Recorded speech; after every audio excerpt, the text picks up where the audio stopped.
kabataan na puno ng saya at kakulitan. Manika at robot, laging laruan. Walang patid ang kaligayahan.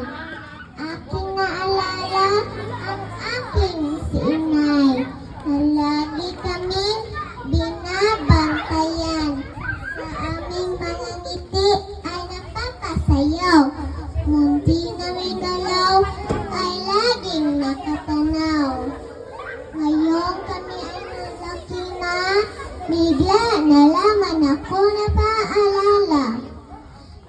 Kay sarap palang balikan sana ang pagiging musmus na bata. Kaya aking galangit sa may kapal, lagi silang bantayan at gabayan. Sa kanilang murang isipan at musmus na kaisipan.